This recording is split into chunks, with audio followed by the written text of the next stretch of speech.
In my career as a defense attorney, I've handled some of New York's biggest white-collar crimes, including defending those accused of insider trading and political corruption.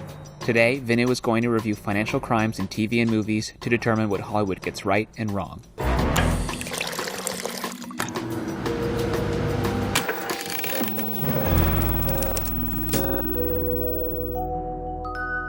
As you're watching these clips, bear in mind that anyone can be a victim of financial crime, not some little old lady, but also the college-educated person who thinks he or she knows what he's doing when it comes to money.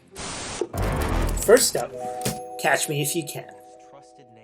In this scene, young Leo, playing Frank Abagnale, is forging checks. Earn my wings real soon. Please get in touch with Joanna Carlton from the 10th grade. Tell her I'm sorry that I could not take her to the junior prom. Love, your son, Frank. So, a lot of fun facts here about Frank Abagnale. In 1967, he was able to pass the Louisiana bar exam without ever having gone to law school. And there's so much about this guy. Ultimately, he became an FBI informant, and now he runs a consulting company.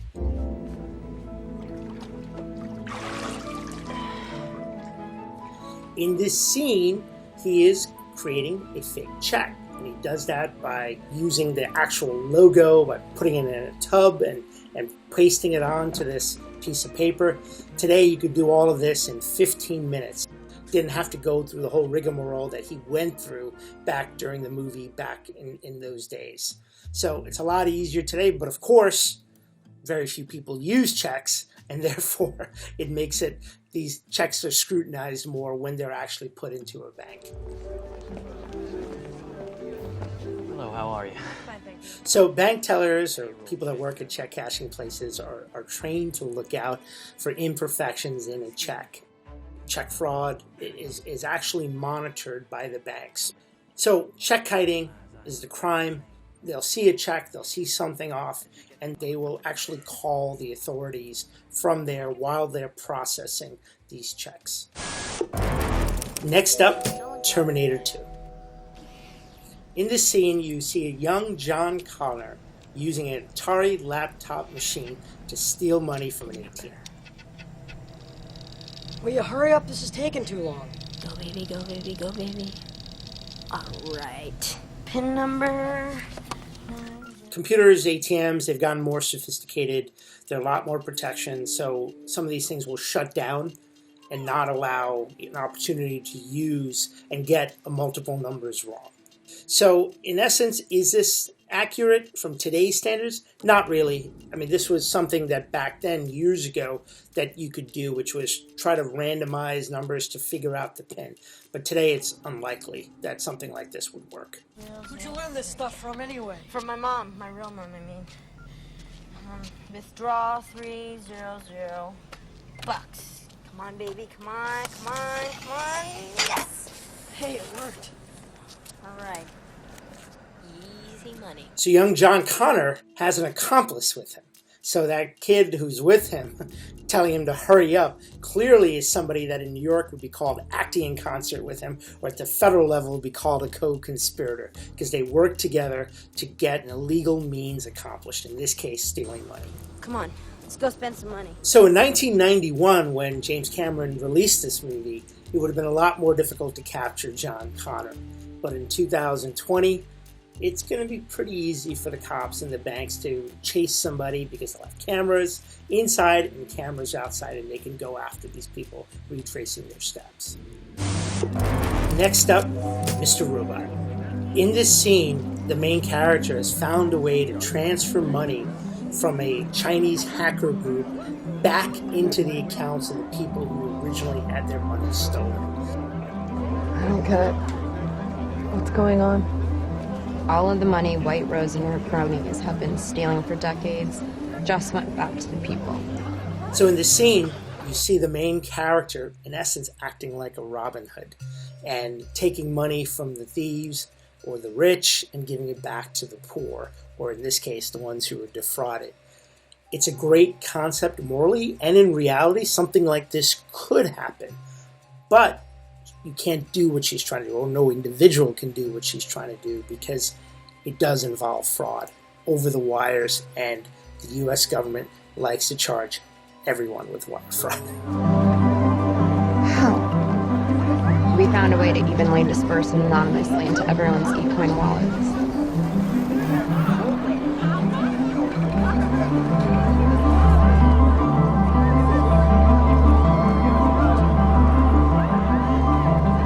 Everyone got this much. Yep. And due to eCorp's insistence that eCoin remain independent from the US dollar, it is completely impossible for them to reverse the transactions. So you're actually viewing the scene, in essence, hacking, right? Which is ultimately just stealing. Now, it is a crime. Ultimately, if this actually ever happened, the U.S. government would be in a tough position, because do they punish the person who is actually making people whole? It's a tough one. I'm not sure which way they would go. This is illegal. This is stealing. After what the Dark Army did to you? Fuck, after what they did to everyone, you really want to start defending them? This isn't what justice is supposed to look like. We have laws for a reason. And they were so powerful they wrote the laws to benefit themselves. They got away with everything because they banked on us. So let me add this. In terms of how easy it is for the United States government to prosecute someone who's involved in Bitcoin fraud, it's not. You know why? Because the U.S. government doesn't understand this space. They are really operating in the dark and making guesses and trying to use their knowledge of traditional wire fraud and try to apply it here, but it doesn't really work. So you can expect to see a lot of change in the laws and the government try to catch up over the next few years. Next up, Wolf of Wall Street. In this scene, you're going to be watching DiCaprio teach his underlings how to run a pump and dump scheme involving penny stocks. First we pitch them Disney, AT&T, IBM, blue chip stocks exclusively. Companies these people know.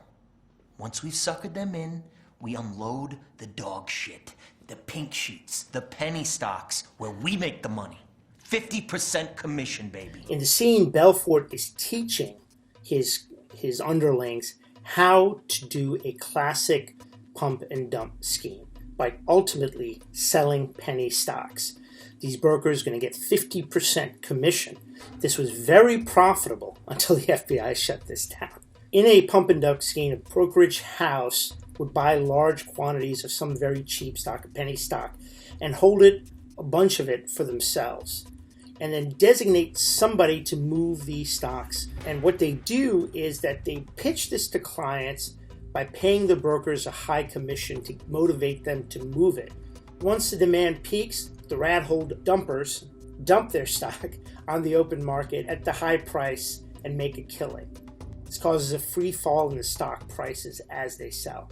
It's technically not illegal to sell an over-the-counter stock like they were doing, and even the commission amount is not illegal, but no one's going to buy something if they know the broker's got a 50% commission. That's a huge red flag.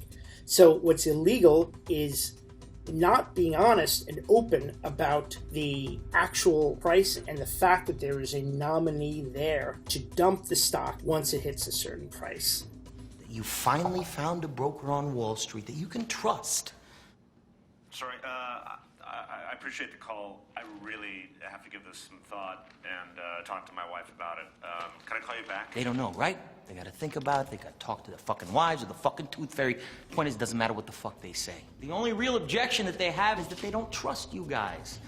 So when Leonardo DiCaprio says you finally found a broker on Wall Street who you can trust and consistently make you money, but you watch him and you see what he's doing and he's mocking the person on the other line, this is actually what happened. The movie is very real. Jordan ended up pleading guilty to stock fraud manipulation, and his whole company was shut down. So what you're seeing here is really how these people in these rooms, these boiler rooms, and that was another movie, similar concept, in these boiler rooms behave. Next up, identity theft. In this scene, Melissa McCarthy A con artist, albeit a funny one, is making a cold call to steal someone's identity. From the Fraud Protection Department of Identivolt Credit Monitoring Service, we're calling today because unfortunately it appears that someone has attempted to steal your identity. Are you kidding me? This is a type of identity theft. There's many different types. This is one. And in the movie, it's funny because it's Melissa McCarthy, but this is actually realistic. Stuff like this happens. Stuff like this happens when people call elderly people, call immigrants, or send them emails like this. And then they answer their emails and end up giving up their personal information, including social security numbers. That leads to people opening up credit cards in their names and losing lots and lots of money. Are you kidding me? Gosh, I wish I were. We did catch this in time, however, but I do suggest you taking advantage of our free Total Protection Plan, which safeguards your credit rating against theft and fraud. Yes, please. If it's free, absolutely. Just terrific. I went for this plan myself.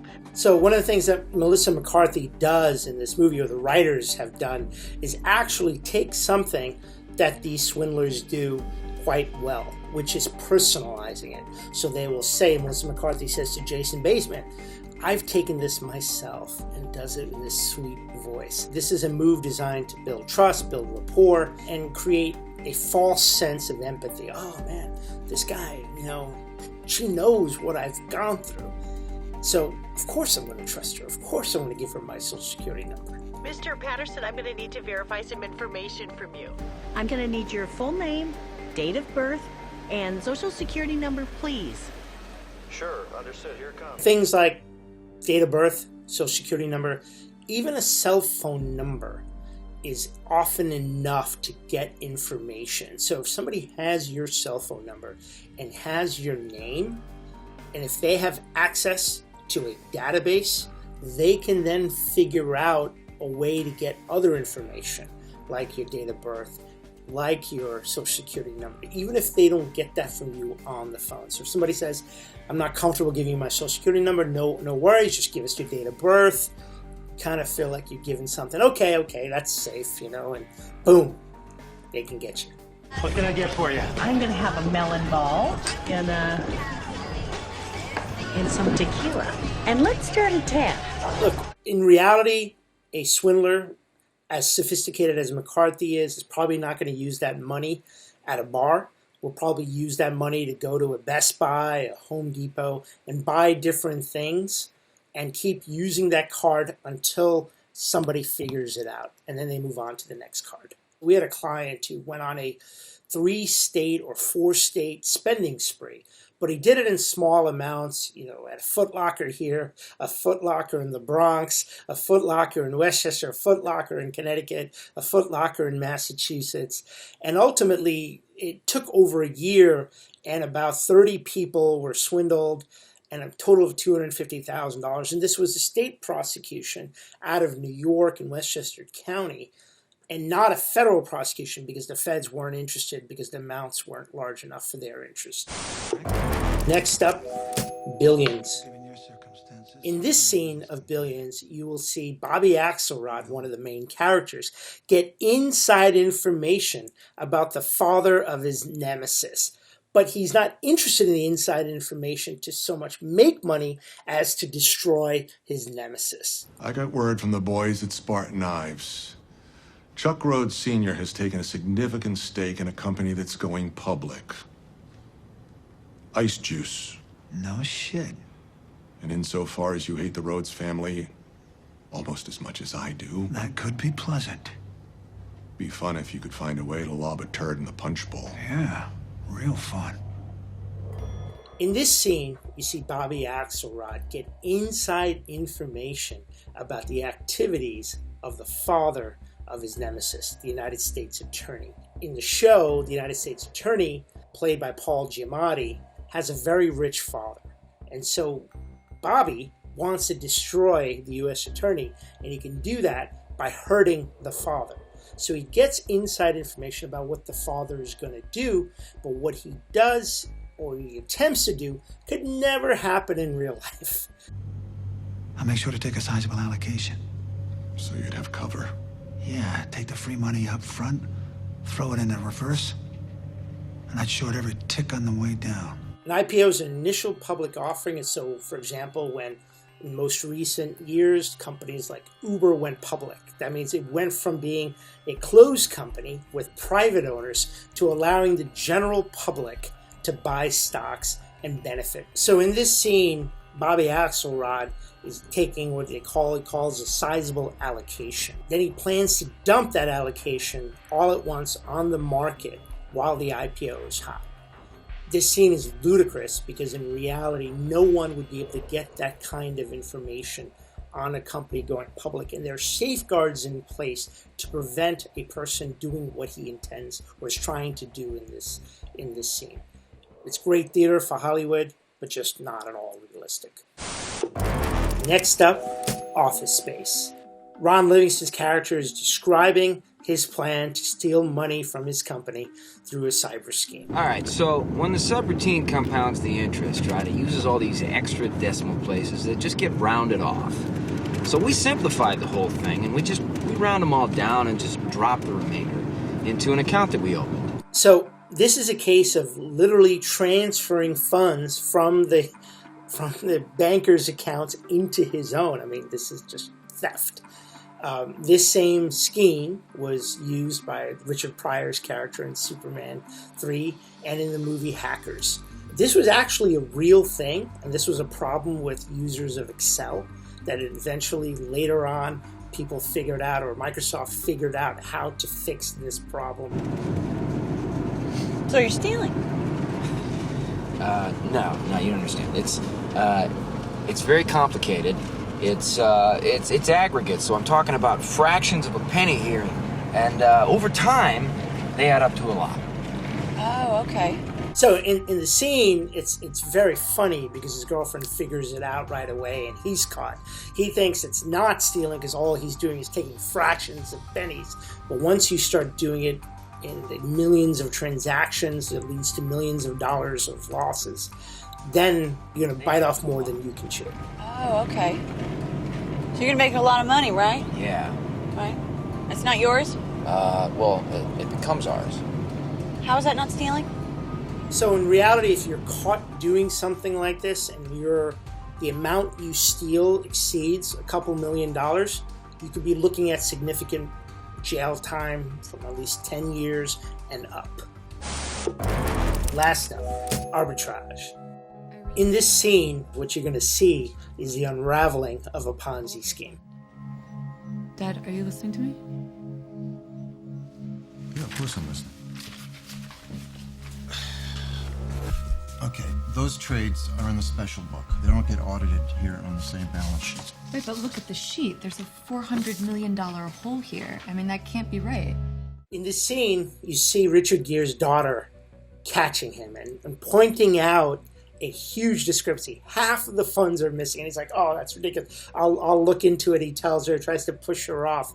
And at the same time, you see a detective coming into the workplace. The point is that it's unlikely a detective is going to be the one investigating this. Why? Because it's not the state. It's going to be the feds that come in for $400 million.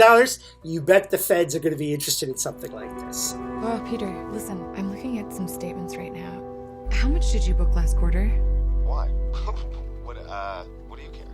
Peter, I'm really just asking you. All right, 35. 35 million for your whole group. Yes, 35 million for my entire group. You sure it wasn't 68? What, 35 million isn't a big enough number for you? So what you're seeing in this scene is somewhat actually realistic, because what's happened is that the fraud is being perpetrated with the knowledge or with the assistance of somebody who controls the numbers. So the daughter, Richard Gere's daughter, figures out that a number was dramatically misrepresented. She calls a guy who only says he made 35 million, but the number says something in excess of 60 million. So she catches him and realizes now that there was internal fraud. What are you doing in my office? Hello? Can you explain these? Explain what? Old Hill? All the numbers you falsified? What this means in reality is that at these companies that are not publicly traded, where you have external audits mandated by SEC regulations, here you have a essence, what's a fraud, what's a conspiracy between multiple people at the same company to cook the books, to attract more investors, to make up for the losses that have incurred. All the numbers you falsified? You don't know what you're saying. Get out of my way. You're hurting my arm. Can't you just leave it alone? You're fired, Ben. You can't fire me. Oh, I just did. Who do you think asked me to make those changes?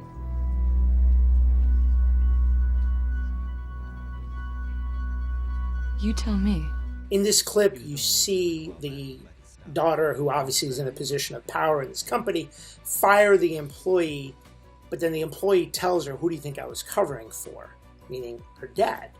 Well, in reality, that employee would probably not be fired initially, but would be working with the father to try to cover this up. He is your classic co-conspirator who worked with the person to make the fraudulent entries, to give the false prospectuses which they send out to investors. I hope you'll take away from this that Hollywood sometimes has it right, Hollywood sometimes has it wrong. And what they've done, and this is the biggest sin of Hollywood, is that there's no gray area. They portray people as either completely evil or completely good, and the world just doesn't work that way.